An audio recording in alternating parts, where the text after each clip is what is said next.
Welcome back to another episode of Discovering Metal Bands from Other Countries. This is part 4 of our Argentina series, and I've got to say, you guys absolutely delivered with your recommendations from the last 2 videos.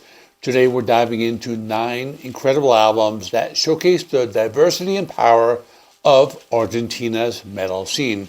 We've got everything lined up for you today, from crushing groove metal and extreme death metal to crossover thrash and even some progressive folk metal with traditional Argentine instruments.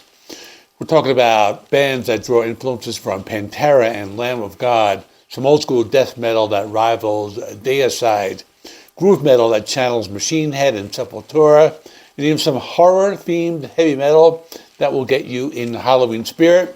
There's also some politically charged rap metal in the style of Rage Against the Machine, classic hard rock with a female vocalist, and brutal grindcore that doesn't mess around. So buckle up, because we're about to explore some seriously underrated metal from Argentina.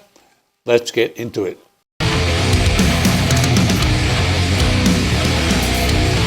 Kicking off our list at number 1 is Plan 4 with the album Horizonte, Rojo, Sangre, which translates to Red Blood Horizon. This Buenos Aires band formed in 2003 and plays a killer blend of groove metal and metalcore. They tackle themes like social and political issues, life, destruction, humanity, and religion. The opening track, Yo lo quise así, immediately reminded me of American groove metal. There are tons of technical guitar riffs and serious groove throughout. I definitely heard influences from Pantera and Lamb of God, and the breakdowns are absolutely crushing. El Nido de la Serpiente includes some atmospheric sections with cleaner vocals mixed with intense death growls, which adds a nice dynamic to the album. La Mejor Arma leans more into metalcore sound with clean vocals and even features some female vocals over clean guitar tones.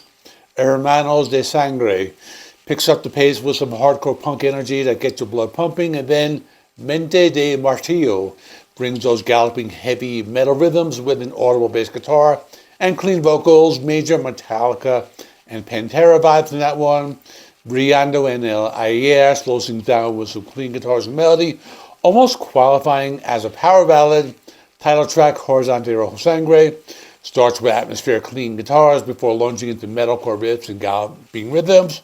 Canción Rebelde goes heavier with groove metal and channels more of those Lamb of God vibes, especially the vocals. And my final thoughts on this one is I really enjoyed it, a great mix of different genres. I'm finding that Argentina has a lot of bands who excel at groove metal. Plan 4 definitely deserves more recognition. Coming in number 2 is Lobotomy, and it's spelled differently. You can see on the album cover with the 666 in the stylized version of Lobotomy. It's on the album cover, but the album is called Legions of Beelzebub. It came out in December 2004. This Buenos Aires band, originally active from 1992 to 2006, they originally started as Matanza, and they were more of a hardcore band, but they evolved into brutal death metal. But sadly, the band split in 2006 after their bassist Pablo Braga died in a car accident in Bolivia. Album covers themes of blasphemy, anti-Christianity, Satanism, all that type of stuff, so you know it's going to be intense. The album opens with an intro, Rebellion in the Ocean, and starts off slow before War Attack to the Sky hits you with fast, intense death metal with blast beats and death growls. Gods of the Well continues with tremolo pick guitar riffs and lots of speed. The title track, Legions of Beelzebub, keeps the blast beats coming. Culebra work malicious. The first song where they slow down a little, incorporating more chugging guitars alongside tremolo riffs. Torture, Blood, Death is pure old school death metal with tons of tremolo pick riffs and blast beats. And the album closes with Yag Sothoth, The Door Towards Storm, which is a little slower, has a dark and evil sound. And for those who don't know, Yag Sothoth is a fictional cosmic entity created by H.P. Lovecraft and part of the Cthulhu mythos.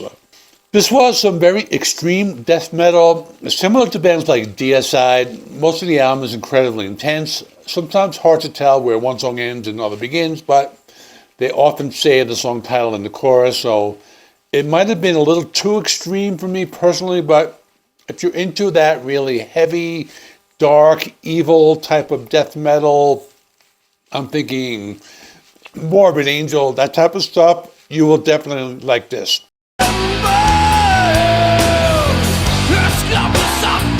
At number 3, we have Simbiosis with their album Riesgo y Reacción, which means risk and reaction. This is a groove metal band from Buenos Aires.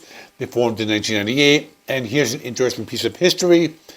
After the band Malone broke up, guitarist Claudio Struns formed the Simbiosis, bringing together members to create this heavy groove metal project. The album was recorded in 1999 at El Zoológico Studio. Opening track Tu Origen features heavy chugging groove metal with harsh vocals and call and response gang vocals, plus melodic leads and prominent bass guitar. Nuevos Vientos is a slower sludge metal type of song with a very prominent bass guitar and definite 90s metal sound. Frio Astral is heavier with a faster beat, some punk rock and sludge vibes. Rancor has an awesome opening guitar riff, very technical, lots of chugging and killer bass guitar work. Vencer El Miedo has chugging riffs and some of that helmet sound. Esclavos del Silencio bring more groove metal, remind me of Machine Head and Voivod. Burlar is a cool song with heavy chugging, with riffs reminiscent of thrash metal, while the vocals remind me of Machine Head. Debajo del Recuerdo is heavy groove metal in the vein of Machine Head or Fear Factory, and the album ends with a bonus track that has a slow acoustic intro and more of an emotional power ballad. I read a comment online that said, after the breakup of Malone back in the late 90s, this was the best band that its members had ever created. So I like it a lot. Has a very 90s sound, reminding me of bands like Helmet or Machine Head Burn My Eyes album, like that. So pretty good one.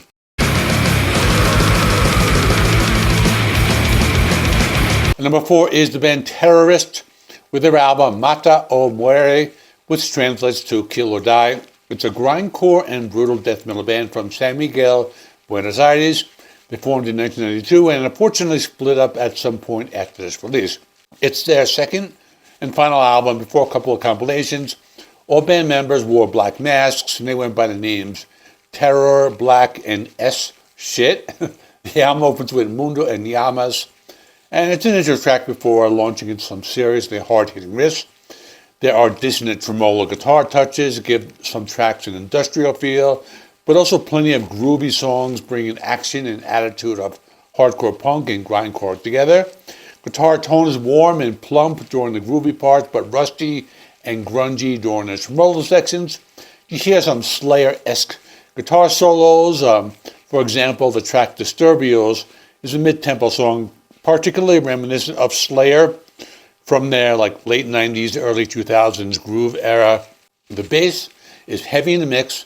Drums sound like machinery. Each hit sounds similar across all the drums. The album reminded me of bands like Brujeria from Mexico or Nail Bomb with Max Cavalera.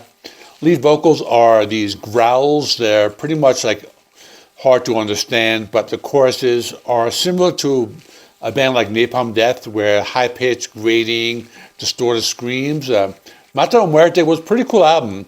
It's pretty heavy, very intense, also enough melody in the songs and groove, and that lets you know it's really a thought-out album. They put a lot into the album. It's not just heavy for the sake of being heavy.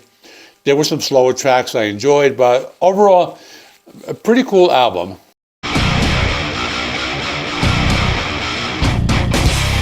And number 5 is Carajo with their self-titled debut album from 2002. This is an Argentine rock or metal band from Buenos Aires. They formed in 2000. The band features Marcelo Corlaban on bass and vocals, Andres Villanova on drums, and Hernan Langer on guitar and backing vocals. And interestingly, Corvalan and Villanova were both previously in the band Animal, which I covered in video number 2, I believe. And the band announced their breakup in 2020. Pretty fun album. There's lots of angry political protest music. It reminds me a lot of Rage Against the Machine, but there were some tracks that had more of a punk rock sound. For example, the track Sácate la Mierda, very angry and intense rap metal. El Vago sounded more like straight up punk rock. Salvaje, more like post-punk. And La Guerra y la Paz had a new metal feel with riffs that reminded me of Korn, combined with the angry rap metal of Rage Against the Machine. Overall, it was a cool album. I read that the band got a lot of exposure on MTV in Argentina, and that tells you a lot about their appeal and crossover success.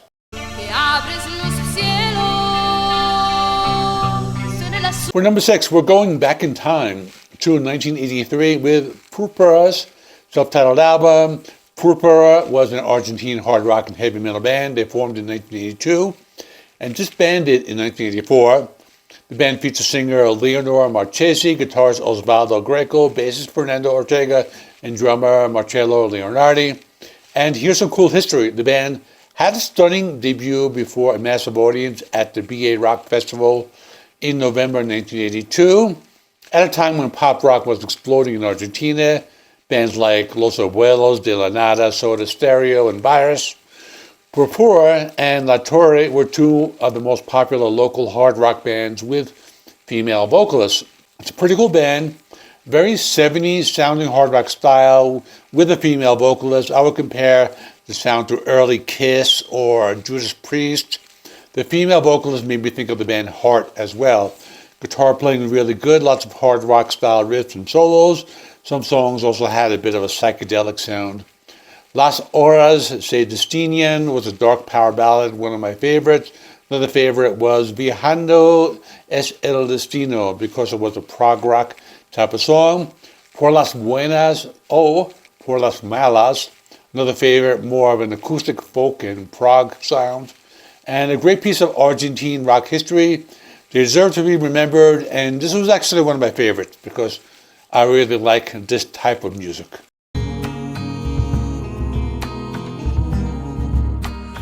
And number 7 is Riesgo with their album Fronteras y Horizontes, which means Borders and Horizons, released in 2012. This is a progressive folk metal and rock band from Buenos Aires. They formed in 2004. They're still active today and remain unsigned and independent. What makes this band unique is that they include influences from various Latin American genres such as tango, samba, cumbia, and Andean folk music. They use traditional Argentine instruments like the bombo, ligero, and the charango, along with other Andean instruments. The themes focus on Latin American and Argentine pride, social issues, Argentine folklore, and poetry. Some key tracks: Carnaval de Soledades, pretty cool with wind instruments, kind of like a Jethro Tull, but with more of a Latin American sound. Also heavier, more of a metal sound, and cool tribal drums. El Nombre del Padre had a heavier, thrashier sound with rock vocals and a theatrical quality with melodic guitar solos. Zamba para los Huérfanos, more of an acoustic folk song with Spanish guitar, sounding like flamenco music. They incorporated heavy metal elements in the second half, and the song got faster and heavier towards the end. Nesuen, Fuego de Alma, starts slow but gets heavier as it progresses, maybe the heaviest track. I even heard death growls on that one. Los Gritos del Sótano sounded more like traditional folk metal with elements of thrash metal, another one of their heaviest tracks. I like this one. I've never been a huge fan of folk metal bands like Fintroll or any others, but I enjoyed the Latin flavor of this album. It's very different, and it brings a fresh perspective to folk metal. So another one I liked.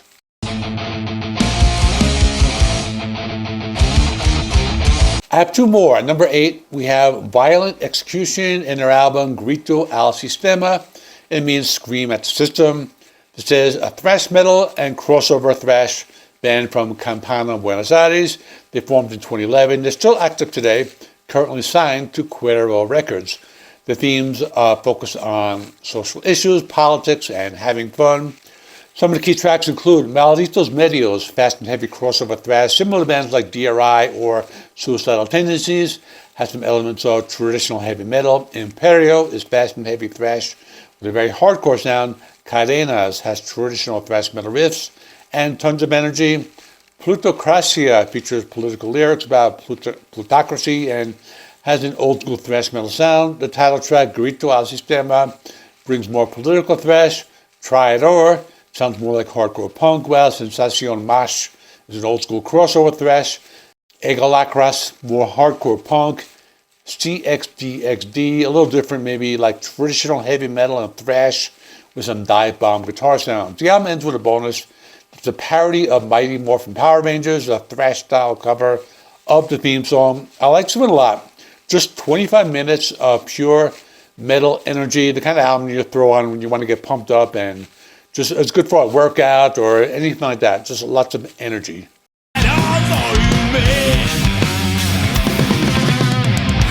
And number 9, I have Devilsnite with their album Horror World from 2018, a heavy metal band from Buenos Aires that formed in 2012.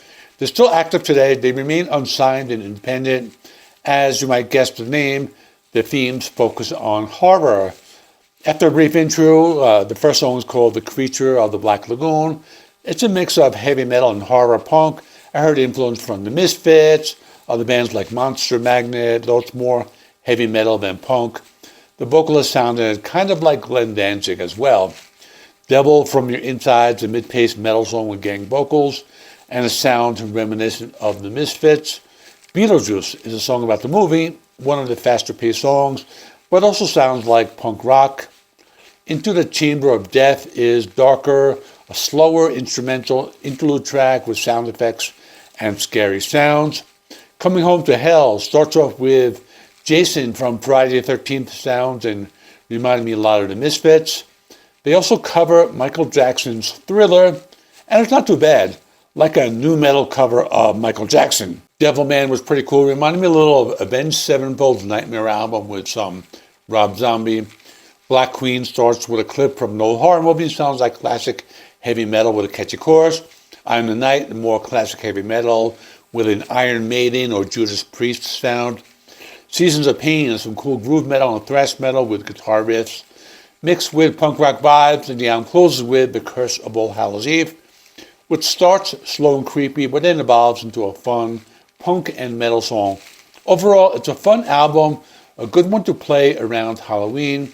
If you're into horror-themed metal, definitely check this one out. Check out the playlist. It features all of my discovering metal bands from other countries, including all 4 of the videos from Argentina, if you missed any of the ones before that. Also, if you liked the video, give it a thumbs up. Subscribe to the channel if you haven't already. Hit the notification bell so you don't miss any future episodes. And most importantly, let me know in the comments which of these albums you're going to check out first, and give me more recommendations, because if the recommendations keep coming, I keep making these videos. So maybe I'll do part 5, who knows. Thanks for watching. See you in the next one.